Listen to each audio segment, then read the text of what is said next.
Six-pack čukur, včasih smo že pozabili malo, zakaj je ravno six-pack čukur.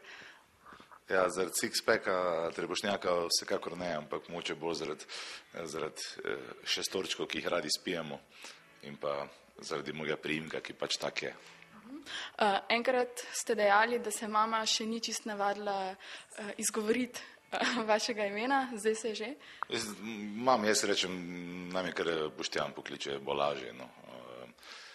To je bolj mogoče za mlade oziroma za nas, ko smo se učili angleško in znamo angleško lažje, kot sem pa vesel, če saj čukur znajo izgovoriti starejši ljudje.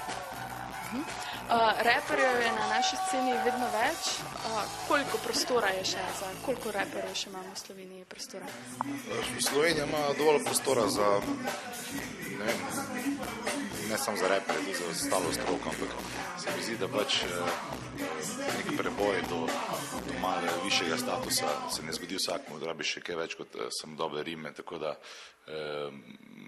jaz mislim, da je vsak dobrodošel na teh odrih, sploh pa kvaliteten, dober MC, plus mislim, da je hip-hop, rap glasba v Sloveniji kar enakopravna, tudi mogoče že skoraj kakšnemu drugemu žanru, tako da so vsi dobrodošli, welcome.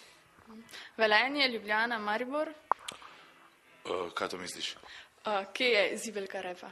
Ja, zibelka repa je, ne vem, je v eni fazi bila v Velenju, so se dogajale velike stvari, potem je to malo poniknilo, se je pa dosti dogajalo tudi v Mariboru, vsekakor pa Ljubljana, tudi v prestolnici, rečemo, zelo razvita, kar se tiče hip-hopa, mislim, na Štajerskem na koncu se najde zelo dobre MC. Kaj ti že? Polagati rime ali polagati plošče?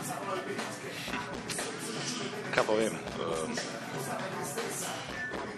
in z rimami in z ploščicami sem zrastel, tako da mi je to nekot v krvi in se ne mučim preveč, ko delam to, tako da ne bi znal povedati, verjetno pa rabiš več izkušenj za položiti eno dobro kopalnico, ko pa napisati en komad.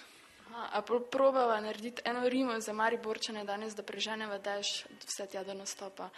Ja, ko pogledam ven čez okno, dežuje, ko pogledam gol na stage, ne več, 6 paket, sam za vas, danes na Lentu, da vas čujem na glas. Maribor!